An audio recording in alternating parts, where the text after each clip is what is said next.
General Hospital spoilers tease that at the WSB field office, Jack Brennan is momentarily taken aback when he sees an unexpected visitor enter the room. "The answer to our prayers just walked in," he exclaims with a gleam of satisfaction. It seems that Carly Spencer has arrived, just as Anna Devane had hoped. Carly is tasked with an incredibly bold mission: to cozy up to Brennan in order to gain crucial information about the whereabouts of Valentine Cassadine and his daughter, Charlotte. Incredibly, Jack has previously denied knowing anything about Valentine's escape, let alone Charlotte's location. But Carly has a unique advantage: Brennan's attraction to her. Will this be the key to unlocking the mystery that's evaded so many others? With Jason Morgan likely not far behind, the question remains whether Carly can use her charm to pry open Jack's secrets, or if Brennan is simply too clever to be swayed. Jason, having his own plans, is working behind the scenes as well. He is seen in another corner of the web of intrigue, offering Brennan or possibly Valentine an escape route.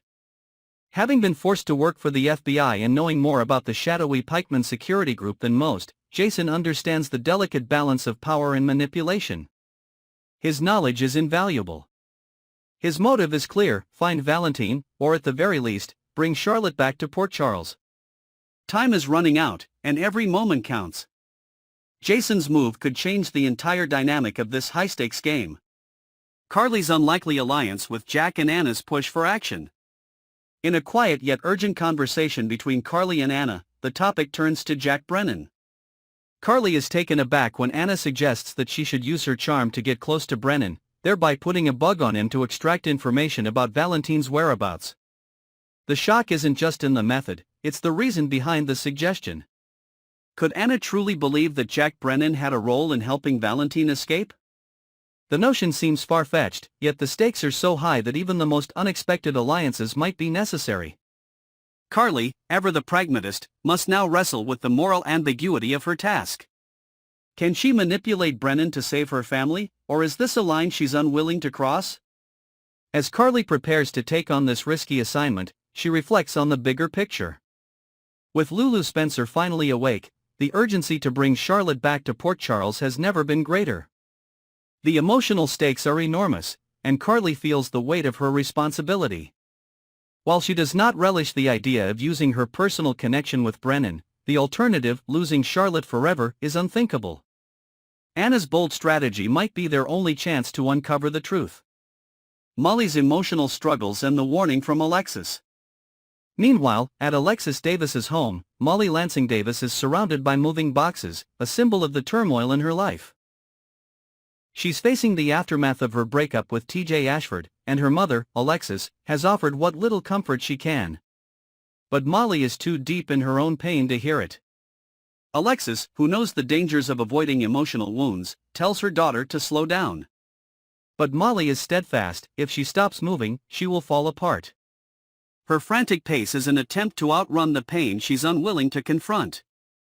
She's learned this pattern from her mother, who has often buried her own emotions beneath work and distractions.